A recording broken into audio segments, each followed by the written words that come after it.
Protein deficiency होने की वजह से अक्यूट हेयर फॉल हो सकता है। सडनली पीपल नोटिस कि उनके चंक्स में बाल गिर रहे हैं, बहुत सारे एक साथ बाल गिर रहे हैं। तो अभी हम बात करते हैं कुछ ऐसे 5 टिप्स की जिससे आपकी हेयर लॉस कम हो सकती है। जो मोस्ट इम्पॉर्टेंट है, सबसे number 1, that is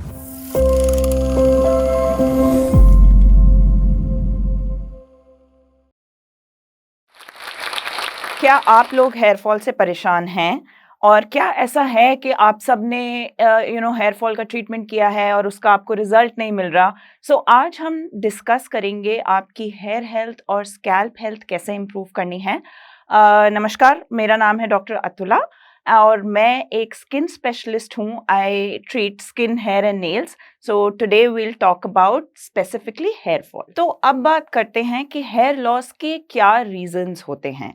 now here loss जो है, of course we know it's a very common condition and hair loss की कोई एक वजह नहीं होती है। हेयर लॉस का कारण या कॉज आइडेंटिफाई करके फिर उसको ट्रीट करना पड़ता है। जो most prominent, one of the common reasons है हेयर लॉस का, that is nutritional deficiencies. Body के अंदर जब vitamins and minerals like zinc, manganese, selenium, iron, protein, ये सब कम होते हैं तो हम हेयर फॉल ज़्यादा देखने में आता है। दूसरी चीज़ आपने सुना ही होगा कि हार्मोनल डिस्टर्बेंसेस की वजह से हेयर फॉल होता है। इसमें एक मेन रीज़न है पॉलीसिस्टिक ओवरीज का, which is known as PCOD, जिसमें हार्मोन्स फ्लक्चुएट करते हैं आपके और आपका हेयर फॉल होता है। देन ड्यूरिंग मेनोपॉज ऑल्सो आपका हेयर फॉल हो सकता है। अदर थिंग्स लाइक थायराइड जो कंडीशन है उसमें आप लोगों का हेयर फॉल हो सकता है। और एक अनदर रीज़न हेयर फॉल का जो मैं बताना चाहूँगी, which is so common, is stress. So actually stress related hair fall जो है, ये हेयर को एक शेडिंग की तरफ, हेयर साइकिल को एक शेडिंग की तरफ स्टिमुलेट कर देता है, जिस को हम बोलते हैं टीलोजन एफ्लूवियम। देन एक तरीके का हेयर लॉस है जो जेनेटिक होता है थोड़ा, जो कि स्लो प्रोग्रेशन में देखा गया है, स्पेशली मेल्स में। अगर आप देखें मेल्स के जो जिनको गंजापना आ रहा है, और ये फीमेल्स में भी देखा जाता है, इसको हम एंड्रोजेनेटिक बोलते हैं। इसमें हार्मोन्स और जीन्स दोनों का रोल है। देन कुछ मेडिकेशंस, ऑफ कोर्स, जैसे patients who are on cancer treatment, chemotherapy की जो ड्रग्स होती हैं, ये काफ़ी हेयर लॉस करती हैं। उसके अलावा there are certain autoimmune diseases जो काफ़ी हेयर लॉस करती हैं। So these are all the reasons for hair loss, and therefore hair loss जो है वो हमें कारण आइडेंटिफाई करके फिर ट्रीट करना है। इसके अलावा जो हेल्दी हेयर है, इसके लिए बहुत इंपॉर्टेंट है कि स्कैल्प हेल्दी हो। तो अगर आपका स्कैल्प हेल्दी नहीं है and there is dandruff in your scalp, या बॉइल्स हैं आपके स्कैल्प में, या आप ऐसे कंडीशन से सफ़र करते हैं जैसे सोरियासिस, तो आपके हेयर के रूट्स वीक हो जाएंगे और इसकी वजह से आपका हेयर फॉल होगा। एंड उसके अलावा और भी बहुत सारे रीजंस हैं, लाइक स्टाइलिंग, हेयर स्टाइलिंग। सो अगर हम बहुत ज़्यादा केमिकल ट्रीटमेंट्स यूज़ करते हैं हेयर पे, तो हेयर की जो शाफ्ट है, जो लेंथ है हेयर की, इसको डैमेज पहुंचता है, हेयर की रूट्स वीक होती हैं और हमारा हेयर फॉल बढ़ता है। सो आप देख सकते हैं कि कितने सारे कारण हैं हेयर फॉल के, and for us to treat you it is really important to identify this cause. तो अभी हम बात करते हैं कुछ ऐसे 5 टिप्स की जिससे आपकी हेयर लॉस कम हो सकती है। जो मोस्ट इम्पॉर्टेंट है, सबसे number 1, that is a balance diet. You know why? Because hair is a reflection of your internal health. अगर आपकी internal health अच्छी होगी तो आपका hair will be shiny, hair will be nice, hair will be healthy, scalp will be healthy. तो basically balanced diet का मतलब हुआ कि hair को चाहिए ज़रूरत प्रोटीन की, विटामिन्स की और मिनरल्स की। ये हमें कहाँ कहाँ से मिलेंगे? ये हमें मिलेंगे दाल्स में, एग्स में, या अगर आप नॉनवेज खा सकते हैं, and eating a lot of green vegetables, salad, fruits, ये सारा एक बैलेंस डाइट का पार्ट है। जो सेकंड टिप है आपकी हेयर लॉस के लिए, that is to maintain a healthy scalp. जो हमने अभी डिस्कस किया वो यही था कि अगर आपका स्कैल्प का कंडीशन, जो स्कैल्प का एक माइक्रो एनवायरनमेंट होता है, यही हेल्दी नहीं है, तो आपकी रूट्स डेफिनेटली वीक होंगी, राइट?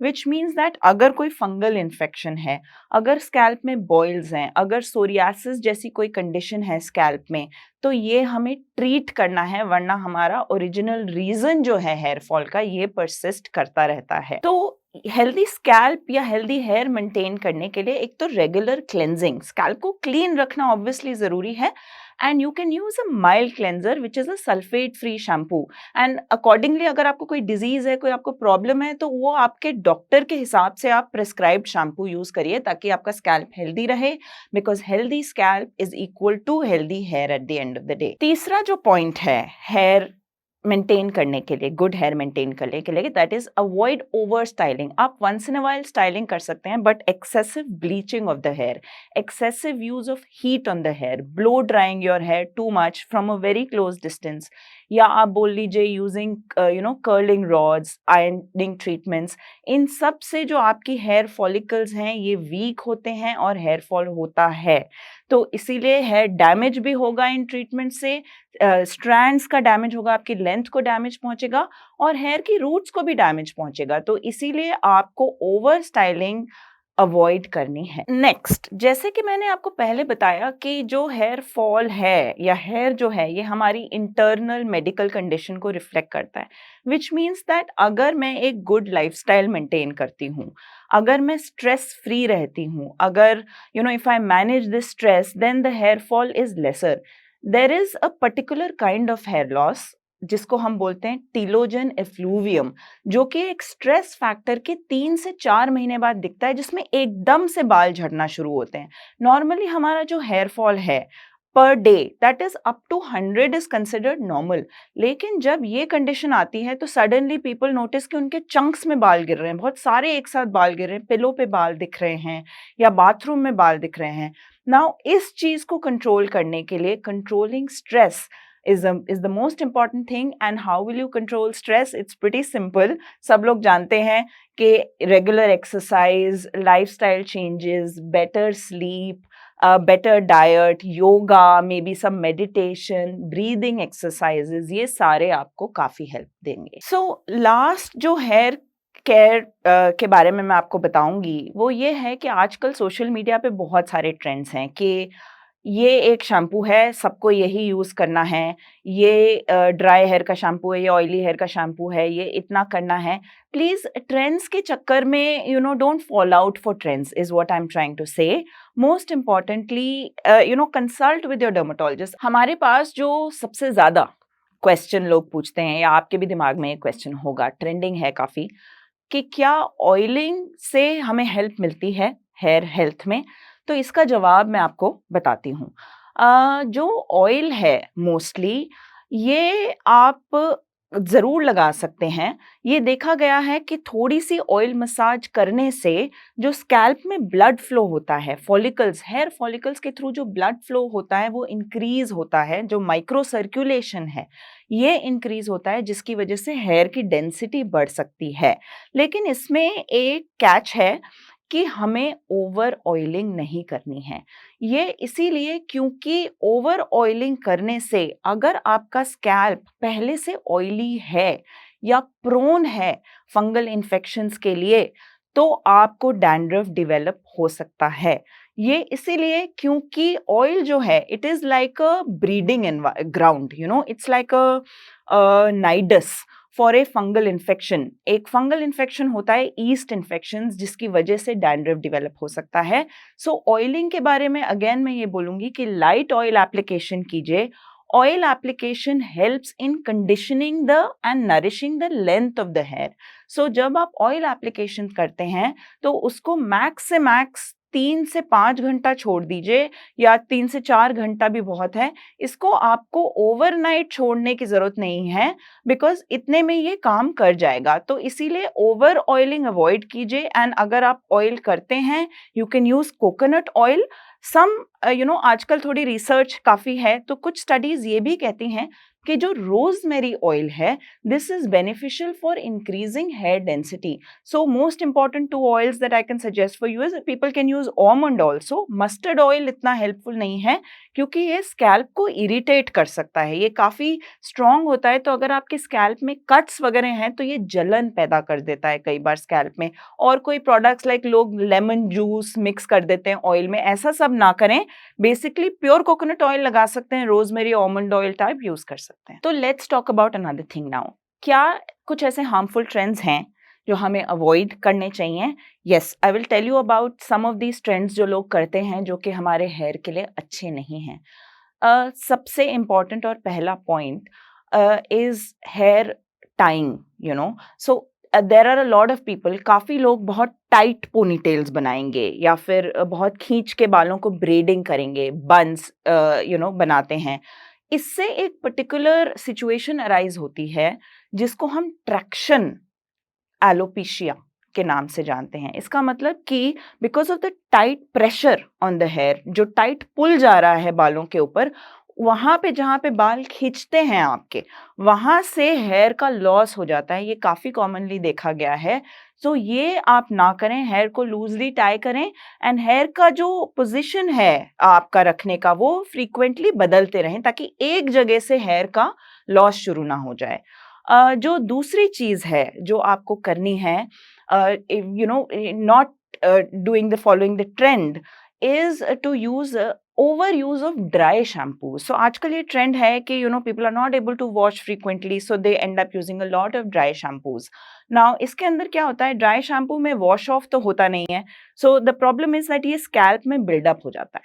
स्कैल्प में बिल्डअप होके ये हमारे पोर्स को क्लॉग कर सकता है और रूट्स को वीकन कर सकता है, जिसकी वजह से हमारा हेयर फॉल बढ़ सकता है. This is another trend that you have to avoid. And of course third, जिसकी मैं ऑलरेडी पहले भी अभी बात कर चुकी हूँ आपसे, कि ओवर हेयर स्टाइलिंग, और इसके अंदर आता है एक्सेसिव हेयर स्ट्रेटनिंग या कलरिंग या ब्लीचिंग ऑफ द हेयर या using heat specially on the hair, which means that जो लोग बहुत ज़्यादा ब्लो ड्राई करते हैं, बहुत क्लोज डिस्टेंस से आप ड्रायर यूज़ कर रहे हो हेयर के पास में, या आप curling rods, heat rods use कर रहे हो, फ्लैट आयरन्स यूज़ कर रहे हो, इन चीज़ों से हेयर के शाफ्ट को, लेंथ को डैमेज पहुंचेगा.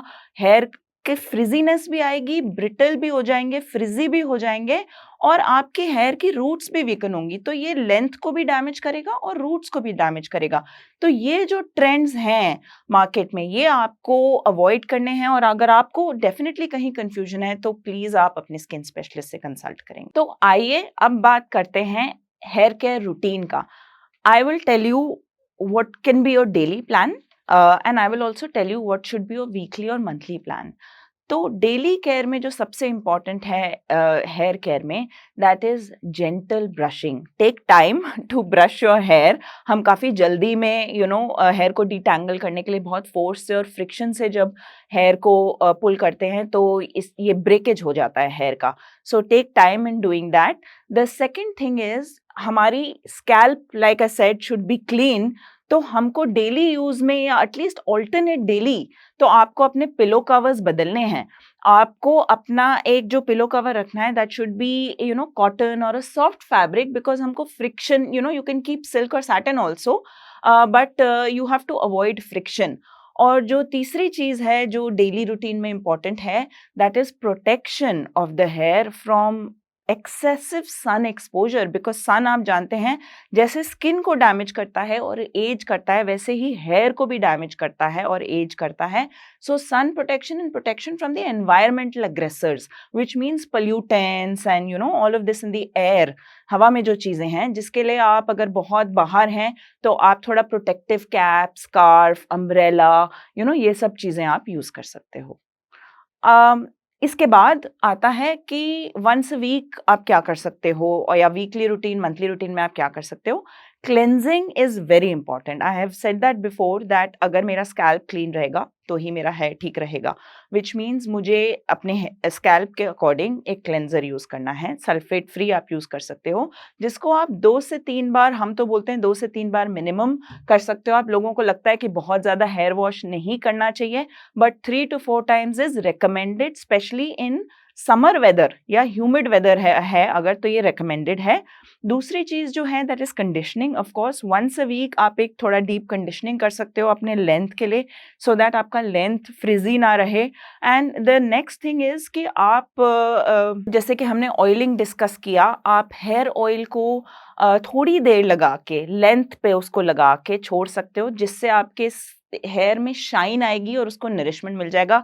But again having said that, over oiling and keeping oil for long hours can be harmful in some, not every, but some scalps. And जो एक लास्ट चीज है जो आप खुद से नहीं, अपने डर्मेटोलॉजिस्ट से कंसल्ट करके कर सकते हैं, that is if your scalp is very oily, superbly oily और बहुत ज्यादा डैंड्रफ प्रोन है, तो वंस अ मंथ इसको माइल्ड स्क्रब या फिर थोड़ा सा केमिकल एक्सफोलिएंट से हम इसको क्लीन भी कर सकते हैं। बट दिस इज समथिंग जो आप अपने आप नहीं करेंगे, आपके डर्मेटोलॉजिस्ट ही रेकमेंड करेंगे। सो अब हम एक इम्पॉर्टेंट बात करते हैं, क्या डाइटरी चेंजेस या लाइफस्टाइल चेंजेस हेयर फॉल को अफेक्ट करते हैं?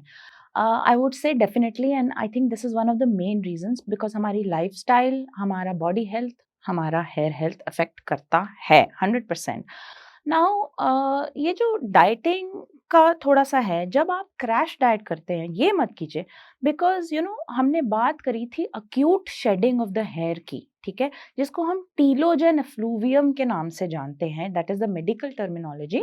लेकिन जब हम क्रैश डाइट करते हैं तो हमारा सडनली न्यूट्रिएंट लॉस होता है, हेयर के अंदर जो न्यूट्रिएंट्स जा रहे हैं वो एकदम से कम होंगे। आपको iron deficiency, zinc, manganese, vitamin D3, इन सब चीज़ों की डेफिशिएंसी होने की, प्रोटीन डेफिशिएंसी होने की वजह से अक्यूट हेयर फॉल हो सकता है। सो सिवियर डाइटिंग ना करें। The second thing is that lifestyle, a good lifestyle, specially regular exercise, आप 1 घंटा वॉक कर सकते हैं या थोड़ा gymming, some aerobic exercise, yoga, breathing exercise कर सकते हैं। इससे जो स्कैल्प के अंदर जो ब्लड फ्लो है ये बढ़ता है। जब स्कैल्प के अंदर ब्लड फ्लो बढ़ेगा तो हेयर की फॉलिकल्स की स्टिमुलेशन होगी और इसकी वजह से हेयर डेंसिटी बढ़ेगी। So this is a very good choice, which means basically your lifestyle, lack of stress decrease कीजिए, स्लीप आपका एडिक्वेट होना चाहिए, डाइट आपका बैलेंस्ड होना चाहिए, ये सारे फैक्टर्स अफेक्ट करते हैं। नेक्स्ट इम्पॉर्टेंट थिंग, अगर आपको डैंड्रफ है तो क्या ये सिर्फ एक कॉस्मेटिक इशू है या इट्स अ मेडिकल इशू, आपको क्या प्रॉब्लम हो सकती है? So let me tell you a little bit about dandruff, जो कि इतना कॉमन है। Dandruff is a medical condition. Dandruff is not just a simple cosmetic issue. Dandruff is because of overgrowth of this fungus which is an yeast inside the scalp, जिसकी वजह से scalp के अंदर flex आ सकते हैं, scalp can become very इची। अब इससे क्या क्या प्रॉब्लम्स डेवलप हो सकती हैं? अगर डैंड्रफ आपका बढ़ गया तो आपका स्कैल्प इन्फ्लेम हो सकता है। There can be a lot of scales, मतलब ये जो फ्लेक्स हैं कभी कभी इतने थिक येलोइश और ग्रीजी हो सकते हैं कि that they can completely block the scalp from getting it's nutrients. So this is basically dandruff. The other thing problem with dandruff is कि अगर डैंड्रफ नहीं ट्रीट हुआ टाइम पे तो डैंड्रफ स्कैल्प से डिफरेंट बॉडी एरियाज पे migrate करना शुरू कर देता है। So what happens is that dandruff जो ऑयली एरियाज है ना बॉडी के, वहां पे आता है, जैसे कि आपकी हो गई आईब्रोज, जैसे कि आपका बैक ऑफ द ईयर हो गया, नोज के साइड में, चेस्ट, बैक, इन सब जगहों पे डैंड्रफ आ सकता है। डैंड्रफ की एक और प्रॉब्लम ये है कि जब स्कैल्प में डैंड्रफ होता है ऑब्वियसली ये हमारे फेस पे गिरेगा, राइट, हमारे फोरहेड पे आता है, साइड में गिरता है। इसकी वजह से एक्नी ब्रेकआउट्स हो सकती हैं। अगर आपका स्कैल्प डैंड्रफ की वजह से बहुत इची हो गया, आपने बहुत इचिंग कर दी, तो आपको बैक्टीरियल इन्फेक्शंस हो जाएंगे स्कैल्प के अंदर, विच means that dandruff is something which needs early attention. आप डैंड्रफ को बहुत ज़्यादा निग्लेक्ट मत कीजिए। And the main thing about dandruff is, dandruff अगर आपको है तो आपको स्पेसिफिक शैम्पूज ही यूज़ करने पड़ेंगे, जो कि आप अपने आप से ना लेके, होम रेमेडीज ना करके डर्मेटोलॉजिस्ट से कंसल्ट करेंगे। So this was basically everything about hair health. और आई होप दैट इससे आपको कुछ हेल्प मिली हो, इवन दो हम सारी बातें तो नहीं कर पाए हैं, बट अगर आपको कोई डाउट्स हैं या अगर आपको कोई क्वेश्चंस हैं तो आप इस कमेंट सेक्शन में डालिए और हम उसको ज़रूर एड्रेस करने की कोशिश करेंगे। और फाइनली मैं जोश टॉक्स आशा को धन्यवाद देती हूँ कि उन्होंने मुझे इस मंच पे बुलाया और आपके साथ ये कुछ बेसिक टिप्स शेयर करने का मौका दिया।